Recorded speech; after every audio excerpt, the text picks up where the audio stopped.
청소업체로 월 1,000만 원 버는 게 중요한 게 아닙니다. 지금처럼 계속 해봐야 희망이 없거든요. 제가 그랬습니다. 여러분도 저처럼 하시면요, 월 1,000만 원 찍어도 몇 년 안에 무너집니다. 저는 청소업체를 5년간 했었고요, 월 2,000만 원도 찍어봤습니다. 하지만 결국 폐업을 했습니다. 왜냐면요, 그건 사업이 아니라 그냥 고수익 일당직이었기 때문이었죠. 제가 아프거나 다치면 돈이 안 들어오죠. 무서워서 취미생활로 운동도 못했어요. 혹시나 다치면 안 되니까요. 심지어 코로나 때도 일을 못할까봐 무서워서 검사도 못했어요.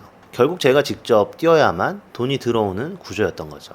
근데 우리는 착각을 하거든요. 일만 잘하면 된다, 기술만 좋으면 된다. 그러면 입소문으로 일은 계속 늘어나니까 대박이다. 사실 이것도 맞는 말입니다. 그런데 시스템이 없으면요, 그 일을 결국 내 몸으로 다 해결해야 돼요. 물론 자동화 시스템이니 뭐 그런 얘기를 하려는 것도 아니고요, 일하지 않고 돈 버는 그런 얘기를 하는 것도 아니에요. 중요한 것은요, 매출이 많아도 꾸준한 현금 흐름이 없다면 힘들다는 거예요. 뭐 다들 경험해 보셨을 거예요. 일이 들쑥날쑥하고 며칠만 일이 잡히지 않으면요, 불안하고요. 또 일이 몰려서 많아지면 힘에 부치고 쉬지도 못하고 일만 합니다. 그리고 주위에 힘들다고 뭐 말을 하면요, 복에 겨운 소리를 한다고 하죠.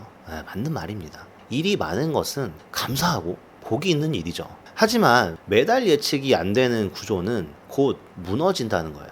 계획을 하기가 너무 어려워요. 예를 들어 에어컨 청소만 하시는 사장님들이 실제로 이것 때문에 많이 그만두세요. 성수기 때 많이 벌지만 비수기 들어서면서 계획하기가 어려우니까 일당 좀 뛰다가 무너져 버리는 거예요. 즉 현금 흐름이 없으면요, 계획할 수가 없고 사업은 망해 갈 수밖에 없다는 거예요.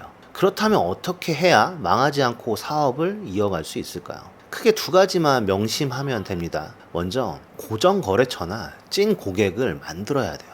즉 재구매 고객을 늘리는 것이 가장 중요한 일이죠. 처음에는 어떤 작업이든 가리지 말고 다 해야 돼요. 실수 좀 하면 어떻습니까? 뭐 힘들면 좀 어때요? 솔직히 일 시작하고 초반이라면 단가가 뭐 그렇게 중요합니까? 우리는 여러 작업을 통해서 노하우도 쌓고 실력도 늘리고 고객에게 입증할 수 있는 근거와 자신감을 장착해야 합니다. 그리고 고객의 문제를 완벽하게 해결해 주면 자연스럽게 고객이 다른 일도 주고요, 소개도 시켜주는 거죠.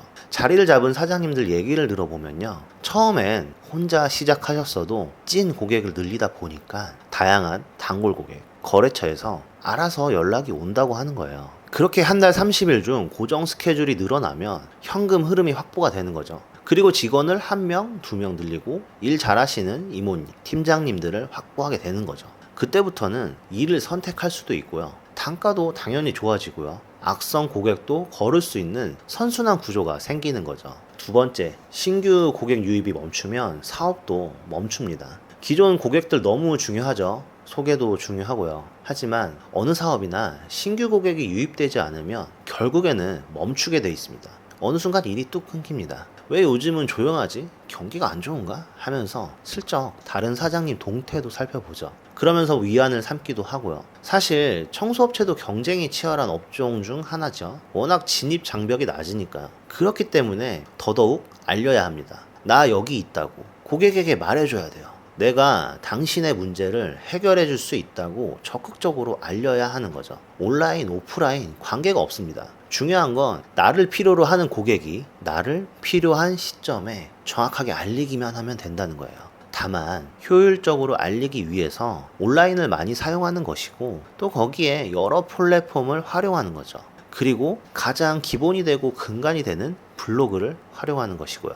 처음엔 어렵겠지만 그럼에도 우리는 해야 됩니다. 물론 이미 잘하고 계시는 사장님들은 아마 꾸준한 현금 흐름을 확보하고 계실 거예요. 근데요, 제가 여기서 한 가지 더 솔직하게 말씀드리고 싶은 게 있어요. 제가 청소업체를 5년 넘게 운영하면서 진짜 절실히 느낀 게 하나 있거든요. 바로 일은 정말 잘하고 잘 해줄 수 있는데 고객이 없다면, 고객이 모른다면 의미가 없다는 거였어요. 이건 저뿐만 아니라 주위의 사장님들을 보면서 느낀 건데요, 일을 더럽게 못하는 사장님이 있었고, 또 반면에 정말 일을 잘하는 사장님이 있었는데 희한하게 일을 정말 잘하는 사장님이 오히려 일이 없더라고요.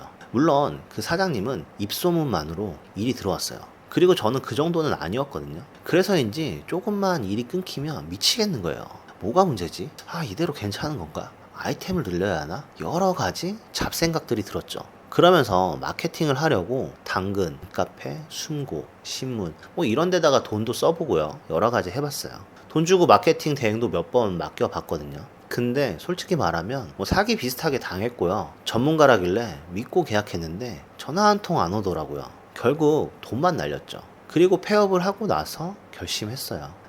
내가 직접 공부해서 진짜 우리 같은 사장님들을 위한 서비스를 만들어야겠다. 그렇게 해서 지금 블로그 마케팅 대행 서비스를 시작하게 된 거죠. 단순히 글을 써주는 의미 없는 배포가 아니고요. 어떤 사진을 찍어야 하는지, 어떤 말을 써야 고객이 전화하게 되는지 제가 현장에서 다 겪어봤기 때문에 누구보다 정확하게 알고 있죠. 단순히 글 몇 개 올려주고 돈을 받는다는 어떤 마인드가 아니라 실제로 꾸준히 문의가 들어오게 만드는 구조, 그 흐름을 함께 만들어간다는 생각을 가지고 있습니다. 혹시 이 영상을 보고 계신 사장님 중에 블로그 마케팅은 해야겠는데 어디서부터 어떻게 해야 될지 모르겠다, 괜히 돈만 날릴까봐 무섭다, 이런 생각이 드시는 분들, 그게 바로 예전에 저였습니다. 저는 그런 분들을 도와드리고 싶습니다. 고정 댓글을 확인해 보시면 제가 직접 운영 중인 블로그 마케팅 대행 서비스에 대한 자세한 안내와 상담 신청 링크를 남겨두었어요. 관심 있는 분들은 부담 없이 문의를 주시면 됩니다. 그리고 영상 끝까지 시청해 주셔서 감사드리고요. 이 영상 보시는 분들 정말 진심으로 응원합니다. 구독해 주시는 모든 분들 대박 나실 겁니다. 감사합니다.